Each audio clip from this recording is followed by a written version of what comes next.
Hello and welcome to another episode of Cross Checking. Today we're talking about service, not the kind that you go to on Sunday morning, but the kind that you do to your neighbor because you love them. You will love them.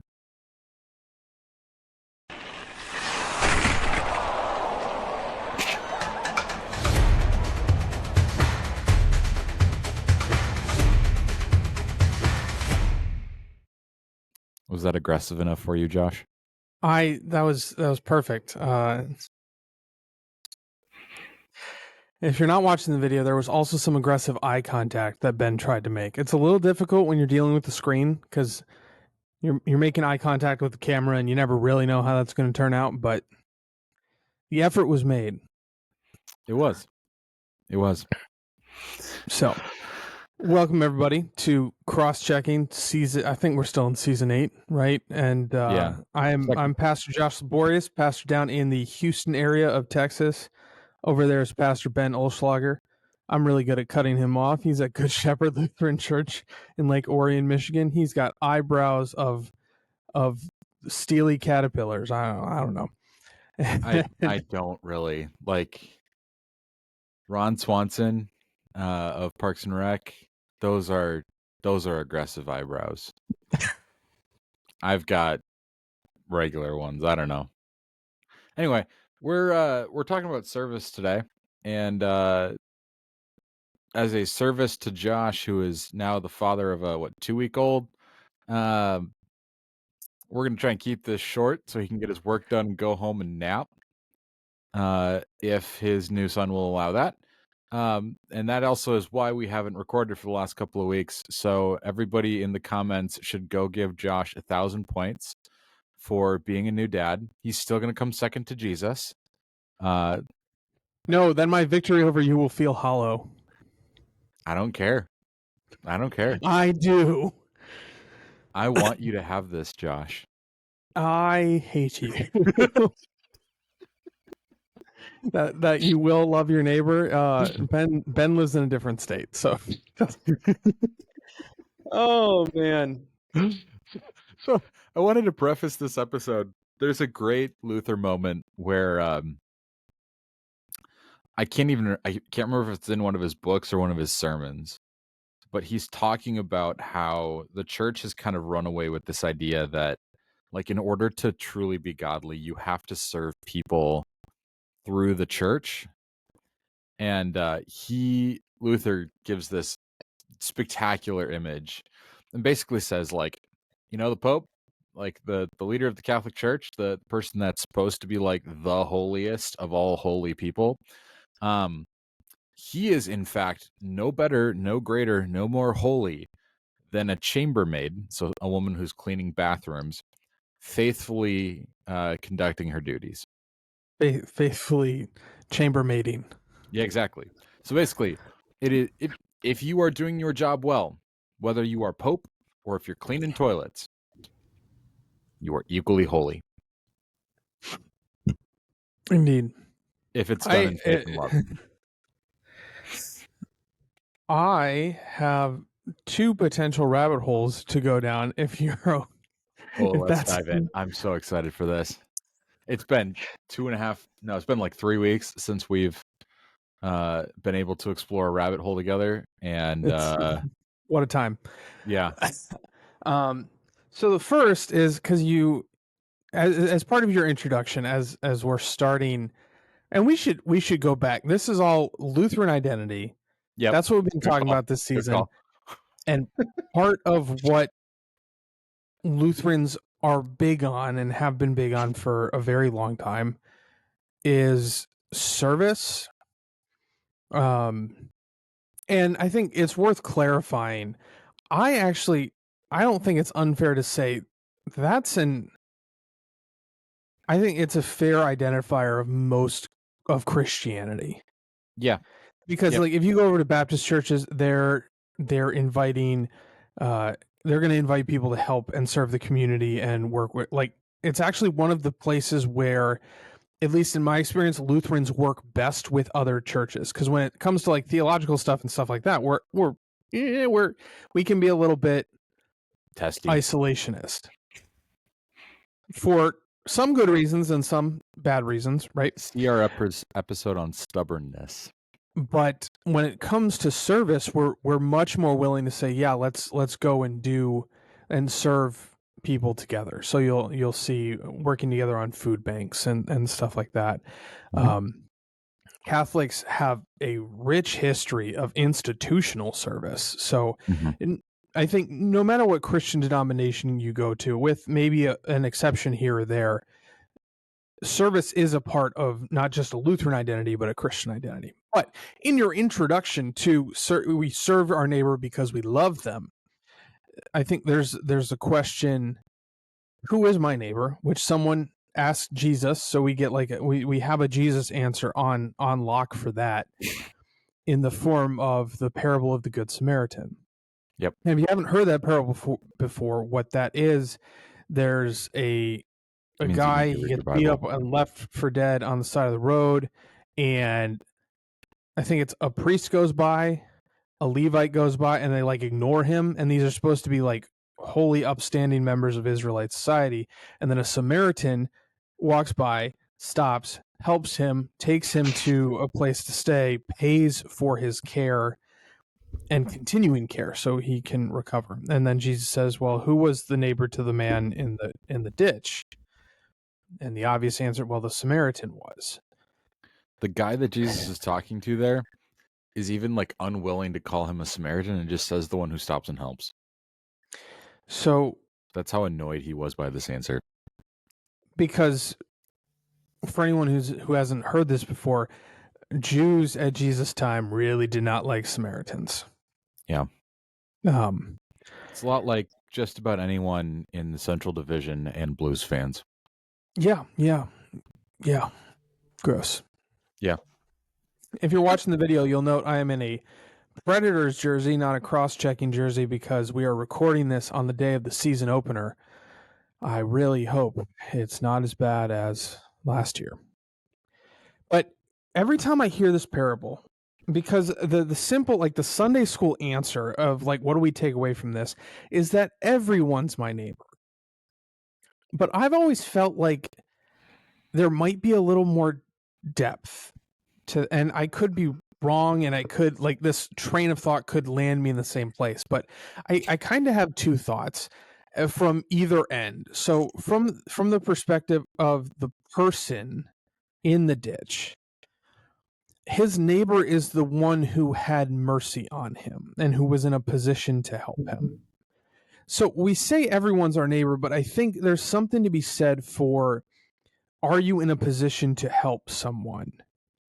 So, and maybe it's not, I'm Rebuttal not to their that. neighbor, but like Rebuttal to that.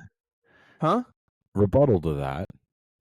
Could it Can I ask, just be that the other two were bad neighbors? but they were still in a position to help, even if they didn't. What I'm saying is, is your neighbor just the person you live next to? No. But if we're gonna rate people on a scale of are they my neighborness, I would say that Trish down the hall right now is like a 10 because she's someone I interact with every day and she's very much my neighbor and I can serve Trish in a bunch of different ways. Whereas Vladimir, hanging out in Siberia somewhere, who I'm never going to interact with, and I have no practical way to impact his life at all.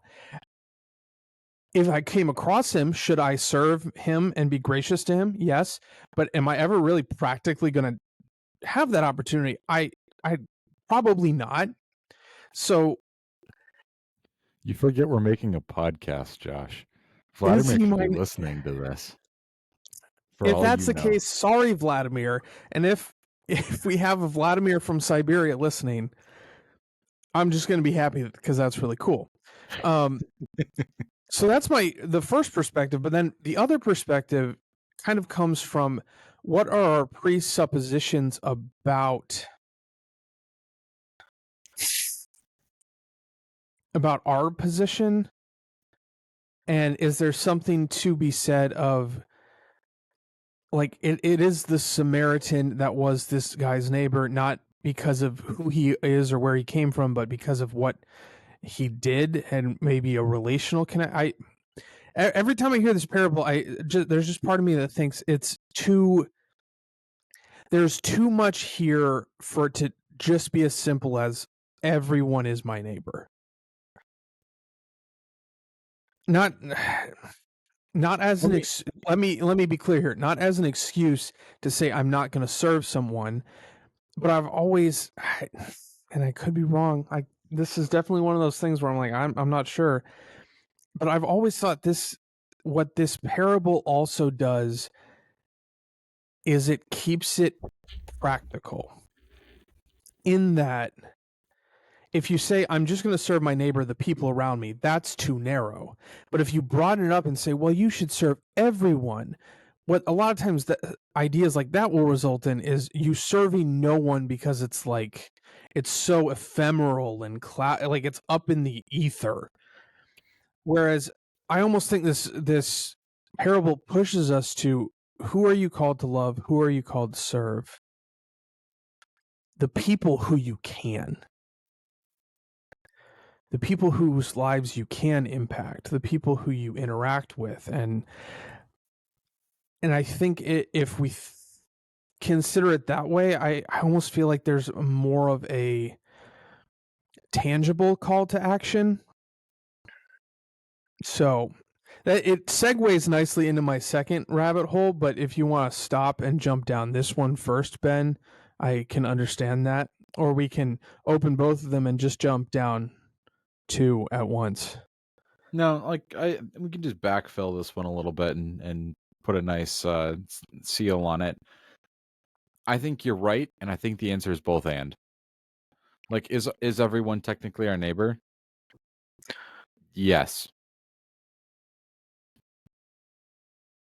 On the chance that you interact with everybody in the world in your lifetime, should you treat them all with Christ-like love?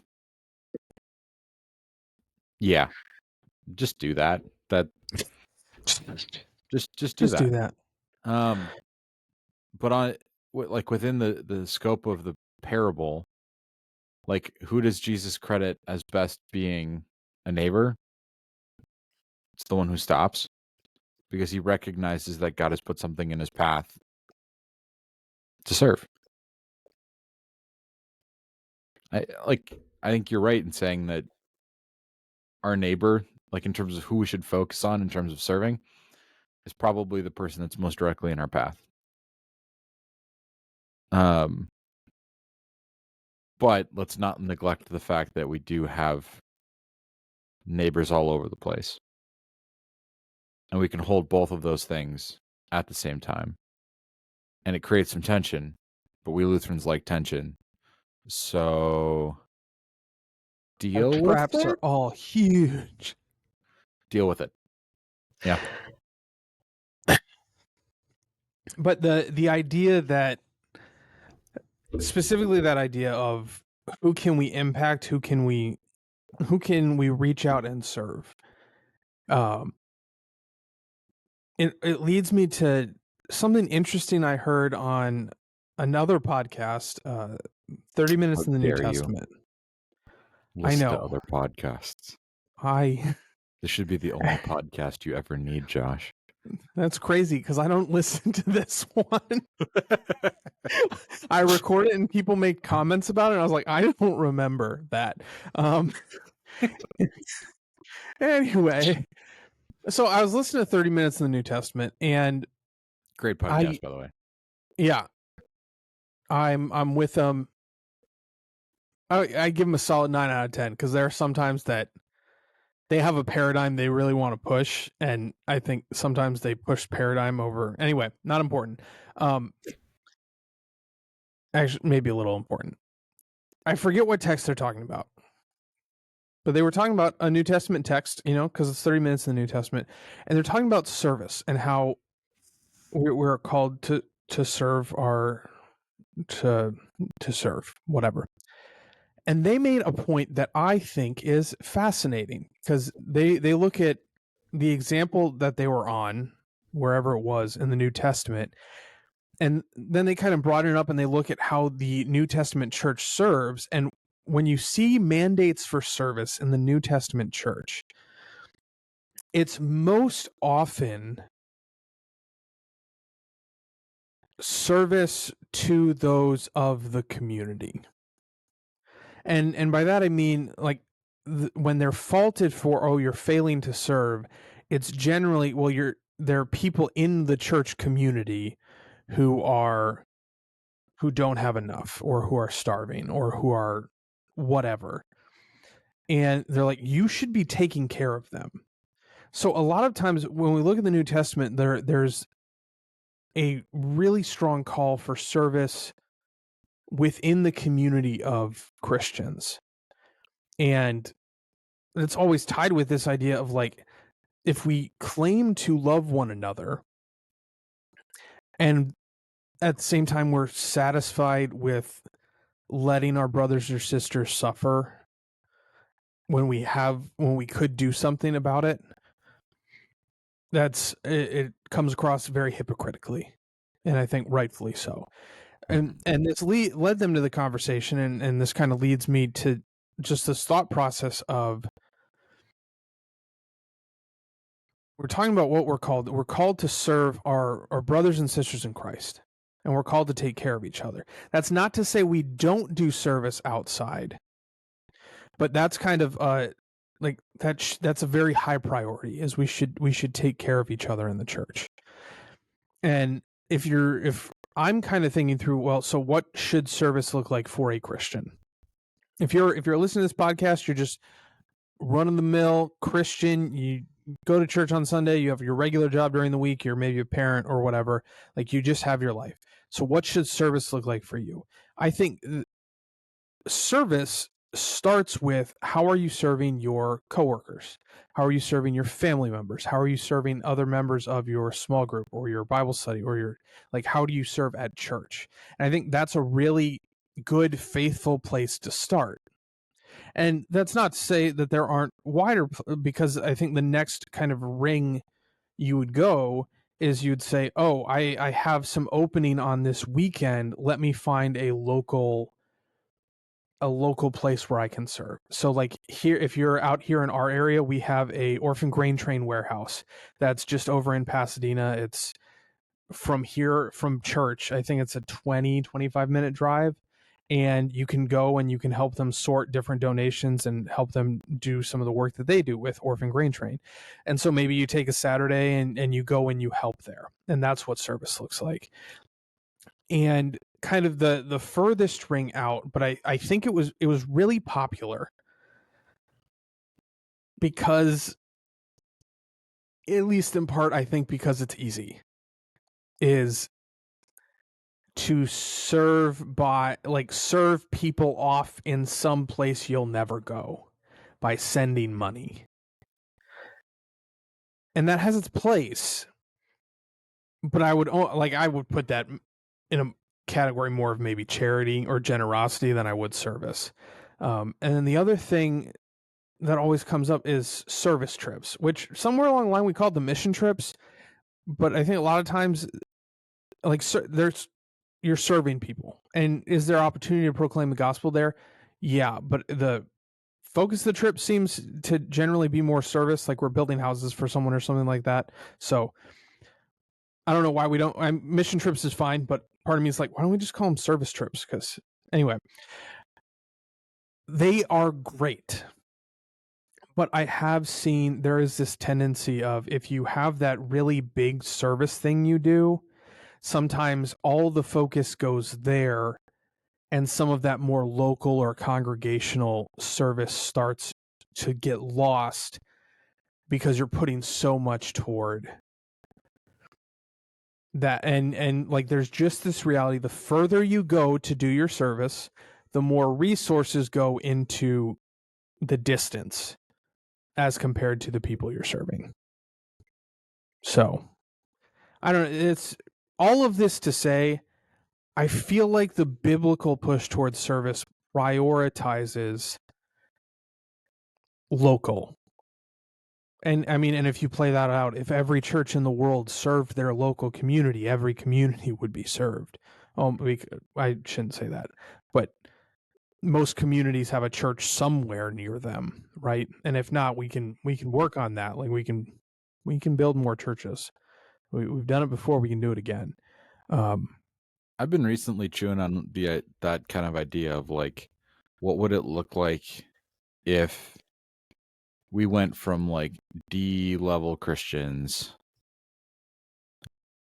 to even like a B minus? Like, Say more about your grading scale, Benjamin. because I mean, there are, I think there are a lot of barely scraping by Christians when it comes to internalizing the gift that God has given us and letting it be transformative. Because ultimately the work that Christ does in us through the work of the Holy Spirit, Paul describes it as something that should transform our hearts and minds. You should be all in on this Yes. thing. Yeah, it should be something that changes your life.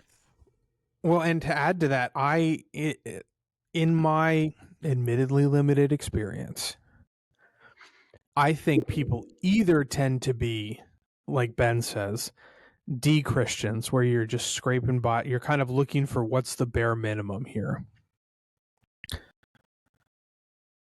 or they're B plus A Christians, Mm-hmm. and they have been like that transformation. Generally, it isn't just like a partial thing, like it's a transformation, right, which tracks biblically.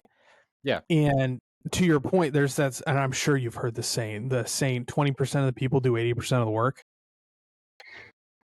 And people just say that like it, first of all, they say it like it's just a fact and you can't escape it. I'm like, no, there's no magical force keeping that the way it is. Yeah. 100% of the people in the congregation can contribute to the work of the congregation. there's there's nothing, there's no magical force field stopping you. But we've also contented ourselves with it. It's like, oh, they're just, they come on Sunday and that's good. I'm like, no. If you've gotten comfortable coming on Sunday, now I want more. I am jealous for God's people. I'll put it like that. There's a very small like group of people for whom I look at their Sunday attendance and the fact that they show up at all as an incredible win. Like that group exists because, leave the 99, go find the one. Every once in a while there's one that's just really stubborn or has a really, really, really hard time being found. And I'm pumped when they're there. Yes. But for the 99, like, let's be church. Let's be church. List of things that should not be unreasonable as far as commitment to church. Spending an hour and a half in worship on once a week. Spending an hour in Bible class once a week. That's 2.5 hours. That's not even 3 Netflix shows. Come now. It's just over 3 if your shows are 40 minutes. That's true. Fair point. But still. Being willing to pitch in when the church is doing something in the community. So whether Didn't that's a Netflix just add cleanup or, commercials? huh?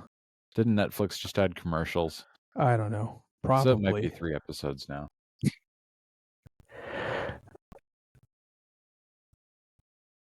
I don't have anything else. I These should think, not be unreasonable requests. yeah, I and guess financially contributing to the church also shouldn't be like a wild. If we're talking about like transformative Christianity, if this Jesus thing is the most important thing in your life, like part of how so we I'll be respond honest, is with our financial gifts, and that's there's a part of me that like wants to just run hog wild with the length of the service and just keep going. Like, We're doing divine service 1, 2, and 4 day. I mean, honestly, if you just do every aspect of one of the divine services in the hymnal, you probably end up with about a 2-hour service.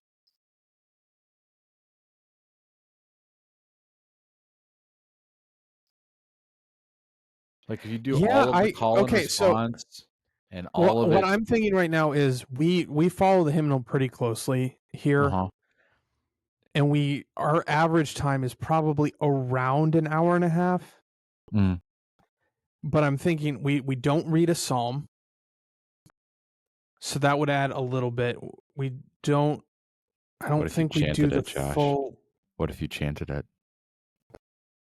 Just I just chant the just liturgy, man. It's painful, but we do it.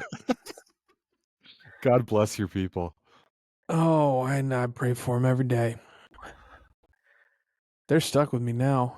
Um, and now I can't remember the name. There's one other like little part of the service that I think would add some time.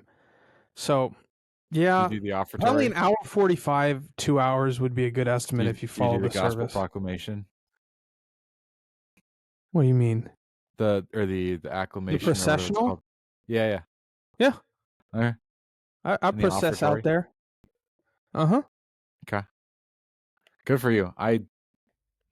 I can't do the offertory musically, and I'm a choir kid, so, like, good for you. Nerd. Yeah. Oh wait, are you asking if like I chant it? Like, the whole thing from the hymnal. I think so. Now you have me asking questions. But we sing it as a congregation. 'Kay. Anyway, Yeah. Like, so I so that those are my rabbit holes of like, and I guess the core of it is like drawing attention to serving. And this is the same way mission is framed in the New Testament, right? Like go first to Jerusalem and then to Judea and then to all the world, and yeah. kind of, First in Jerusalem, then in Judea and Samaria, and then to the ends of the world. and it's like with service especially, and this isn't a biblical thing, right? This is just like a logic thing.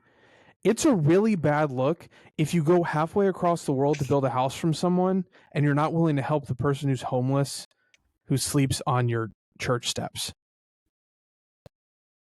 It's not a good look. I think justifiably so. Yeah. Yeah. So I agree. that's again not to say that service farther afield is not good. It's just if it is done at the expense of serving the congregation, serving the local community, that's when I start to say, we should carefully assess what's leading us to make these decisions. Ben has a smug look on his face. I don't know what he's cooking up something stupid in that brain of his. It's No, probably I was just something about the wild. no, I honestly was thinking back to Sunday and, um, over the last, couple months, we're now a month and a half or so into the school year. Um, we're like getting to know the new families at the school, and um our preschool recently started a PTO, and I was talking to our preschool administrator this morning who was just like, there are so many people who want to just they want to serve. They want to help. They want to get into their kids' school and do what they can do to make everything like function better because they want these kids to grow. They want our community to be strong. And I think for a lot of them that's like not everyone that's in our preschool is at our church. I know a lot of them are churched. I think about half of them go to one of the local Catholic churches, and there's a good chunk that go to the big box store churches in the area, and um, a decent number that are our families and others. But and so they're motivated by their faith to serve, to give these kids Jesus, to help our teachers. Um, but just like the fact that that's kind of intrinsically part of what people wanna do as an outpouring of faith is a great thing to see, and I think when like, as Josh is talking about here, like, when our inclination is, "Let's make the things that we do to serve," like, things where we can just kinda lob in literally the image in my head right now is, like, we're lobbing in a grenade of Jesus love, letting it explode, and then walking away. Am I wrong? Am I wrong? Like, Sounds we like toxic charity. it kind of is. Like, I think in some cases, like, those servant events, they can be great if you're partnering with somebody that has a longer standing relationship in the community. But, like, otherwise, it can be. I think it can be just, like, a way that we Uh, can kinda say, "Hey, we're checking the boxes, we're doing what we need to do, and then we're good." a Now quick I can definition for anyone toxic charity is this idea you go, you do something, but the second you leave, it like falls apart because you're not there to sustain it and you end up causing more problems than you solved. Um, an example would be like if you go to some village somewhere to give people um, some technology that's going to help make their water safe or something like that, but it relies on Wi-Fi. So once you leave with your hotspots, the technology doesn't work anymore, and it just Mhm. has made getting water harder because now there are extra things in the way. That's toxic charity. Yeah. I mean, there are good things that can be done where you go in to help an organization that is established and provide like, a need. So, like, one that we do here, and I'm guessing this is probably one that, um, Josh, you've heard of before, like, we collect, reading glasses and stuff, and then there are groups, from an organization here in Michigan that go down to, um, partner missions around I think it's mostly in Central and South America, and find people who have eye issues and match them with glasses. Um, that's something where you can just give somebody a simple gift in a moment of time, and it changes their life for a while, at least till the glasses break, or until their prescription changes too much and then they can't actually see anymore. Um, but like you can But do they're no, something, even at the end of that, they're no worse off than they were when they started. yeah, and you're leaving them with something that makes their life better. Another example is like digging a well and Yeah, all of the stuff required to make that well function works, whether you're there or not to support whatever the equipment is, right? yeah, and a lot of the better organizations at that kind of stuff also have like maintenance funds as a part of their efforts so that they can do like repairs and stuff on the wells that they have dug so that communities still have water even if their wells fail. Yeah. Or and the other thing I've seen a couple organizations do is they'll train locals on maintenance or upkeep or whatever else. So, Yeah. Yep. Yep. And it like I think there's something to the fact that, Josh and I coming at this from the United States where the average level of education for the populace here is probably what? At least a high school education? yeah, the average is probably Like a high school diploma, I would guess, because you got yeah, people that drop out before that, but then you got people who go through like, the majority of the US population, I think, goes through college. at Um, least some level of it, yeah. yeah, yeah, at least has some college, I think,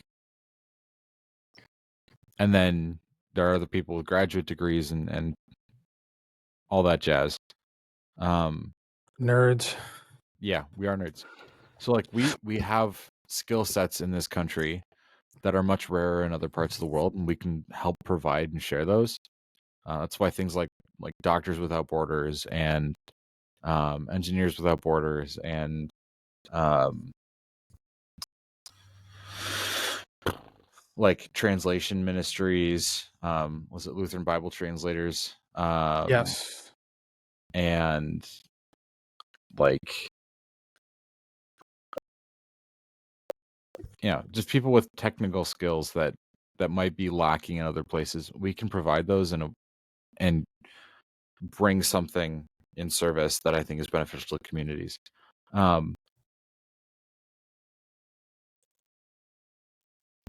But at the same time, we have to make sure we're not just like lobbing things in there and then going home and feeling good about ourselves because, hey, we did what Jesus wants us to. Which is why I think, as has been kind of our theme through this, where's your focus first? I think it's what God most immediately put in front of you. And for those of you in Friendswood, Texas, or the surrounding areas at Josh's church, that thing in front of you might just be a very sad Predators fan.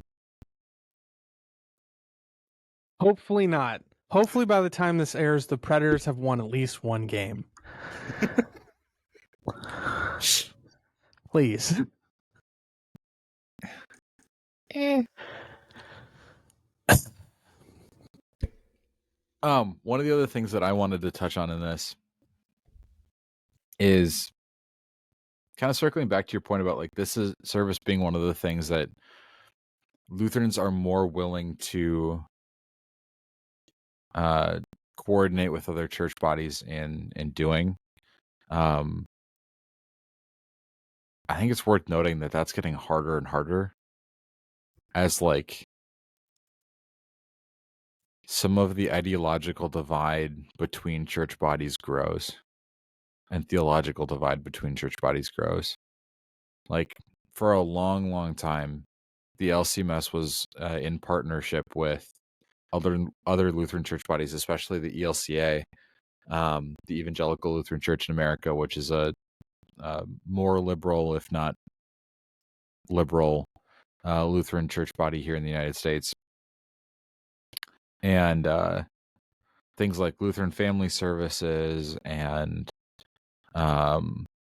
there used to be a joint deaconess training program through them that deployed a lot of deaconesses to serve congregations and retirement communities and all sorts of different institutions around the United States. And add in like Thrivent, which used to be a joint venture between some LCMS Lutherans and some ELCA Lutherans and some Wells Lutherans, I think, too. That is now Not. not that. Yeah. Am I missing any big ones, Josh? Like I know there's others, but I think Lutheran Not World that I can Relief think of, used to but be I mean, also a joint venture. speaking to that, I am almost And Valpo, the existence of Valpo. Valparaiso University, where I went and where Josh's brother sometimes wants to acknowledge that he went. Like I'm thinking, as a parish pastor, I would be less hesitant to work with a Baptist church than I would with an ELCA church. Depending on the topic. I think like food bank, that's pretty straightforward. But like if you're doing like a counseling ministry, Well, and even like say with the food bank example, I would have zero hesitation with a Baptist church. I would have on a scale of 1 to 100, I'd still have like a 5 hesitation with an ELCA church because I'd want to ask a couple follow-up questions like, is there going to be a devotion there? And I think and I think we've talked about this before. In part, it's because the name is there. Like we're both quote unquote Lutherans. So at least for me, there's almost this mental thing of we need to make sure there's a distinction because we are not the same. And those differences are kind of important. So yeah. it's fair. It's fair. Yeah, the growing divide between church bodies does make serving together harder, for sure. But does that mean that we should neglect to serve if we can't serve in direct connection with others? No. It just makes our jobs harder, but it doesn't mean we should stop doing them. It's like Josh walking down the street with that giant cowboy hat. Does it make it harder? But if he's got somewhere to be, does it mean he should stop? Just because it's hard? Where on earth do you think I'm going with that cowboy hat? Josh, I don't know your life. The answer is nowhere, folks. That hat lives on that table. The only one who puts that hat on is my son Ezekiel when he comes to visit the office. Does he then promptly run into walls? No, although we could encourage. Never mind. We're not going to encourage such things. I bet you the hat would cushion most of the blow. Probably. In any case, you ready for empty netters, Ben? I don't know. Has the other team pulled the goalie yet? Yes. Okay. I'll think of something. I gotta study some angles here, figure out where I gotta go off the boards to make it. Okay, I'm just serve. Whether you're Lutheran or not, go serve your family, serve your friends, serve your community, serve your church. And if you have the chance, you can go broader than that. But start with those. I think maybe one thing I'll end on, and this is maybe kind of a topic I was thinking we'd bring up in this episode, but I'll leave it as an empty netter. You're not going to get to heaven based on how well or not you serve. But, like, it brings God joy to see us serve faithfully. For any of you that are parents, I feel some of this from my days of coaching basketball. Like, when you see somebody figure it out and do the thing that you know they're supposed to do, it brings you a great deal of joy. When you see your kid figure out, oh, this is how you make life easier by, like, doing the thing that mom and dad said I should do, makes you happy, brings you joy. That's how God feels when we, like, figure it out and just serve our neighbors. So, like, if it helps motivate you, serve. It makes God happy. I'm just picturing him up there in the clouds with a big thumbs up. I'm picturing, like, a little chart on the wall and, like, stickers with, like, smiley faces and frowny faces next to all of our names.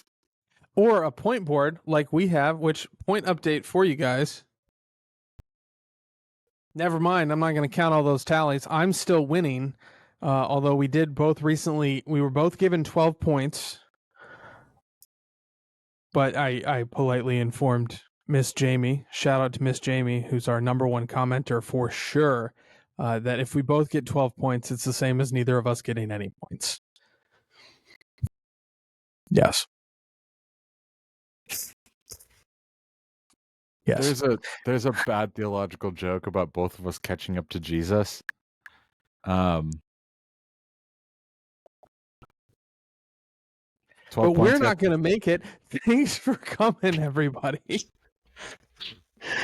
Hope this was productive for you. We enjoyed our time here. Brothers and sisters, go in peace. Serve the Lord. Thanks be to God.